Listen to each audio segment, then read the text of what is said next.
আমাদের বাংলাদেশে যিনি সংস্কার বিষয়ে এই মাঠে এটা নিয়ে এসেছিলেন, এটা হলো যে কাইয়ুম ভাই। উনি এখনো জীবন্ত আছেন, আমরা জীবন্ত ওনাকে পেয়েছি, এটা আমাদের জন্য একটা ভালো দিক। এবং ভাসানী পরিষদের উনিও আছেন, ওনার দীর্ঘদিন, সাইফুল ভাই আছেন, ওনার দীর্ঘদিন এই লড়াইটা করে যাচ্ছে। মঞ্জু ভাইরা তো আছেন, গণ অধিকারা আছেন, ভাসানী জনশক্তি পার্টি। তো আজকে প্রথম আলোতে একটা সংবাদ প্রকাশিত হয়েছে যে 20টা সিট এবং হলো 3 জন মন্ত্রী। এটা একটা অসত্য তথ্য। এবং আমরা এই সময় মনে করেছিলাম এই নির্বাচন আসলেই যখনই কোনো সংকট বাংলাদেশে আসে, এই সংকটের মধ্যে আগুনে ঘি জ্বেলে দেয় প্রথম আলোর এই ধরনের অপসাংবাদিকতা বন্ধ করতে হবে।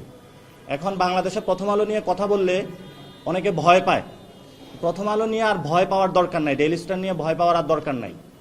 এটা একটা তারা মিথ্যা কথা বলেছে, অসত্য তথ্য দিয়েছে।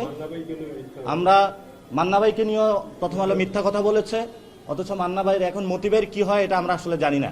এজন্য মতি ভাইকে আহ্বান জানাবো, হয়তো সাংবাদিকতা করেন, নাহলে রাজনীতি করেন। রাজনীতিতে আসলে আপনি জনগণকে বলেন, তাহলে আমরা আপনাকে রাজনীতি, এনসিপির দরজা আপনার জন্য খোলা আছে। প্রথম আলো যদি সম্পাদক থেকে আপনি এনসিপিতে প্রার্থী হতে চান, আপনার প্রার্থী দিব ইনশাল্লাহ। কিন্তু এই ধরনের অসত্য তথ্য দিয়ে এই সংকটকালীন মুহূর্তে জাতিকে আপনি বিভ্রান্ত করবেন না।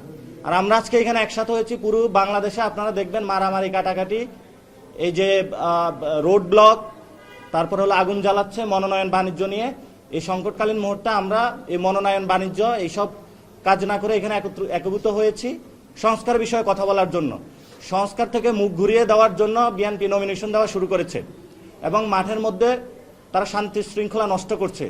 কিন্তু আমরা এই জাতির যে সংকটকালীন মুহূর্তটা, সেই জায়গা থেকে আমরা মনে করি সংস্কার প্রক্রিয়াটা এগিয়ে নিতে হবে। এই জন্য ওনারা দীর্ঘদিন যারা লড়াই করছেন তারা আমাদেরকে আহ্বান করেছেন, ওনাদের আহ্বানে আমরা এসেছি, ওনারা আমাদেরকে পরামর্শ দিয়েছেন, কথা বলেছেন। এবং আমরা সবসময় বাংলাদেশে যারা এই সংস্কার প্রক্রিয়াটা নিয়ে এসেছিলেন, আওয়াজটা তুলেছিলেন, ওনাদেরকে আমরা পাশে পেয়েছি।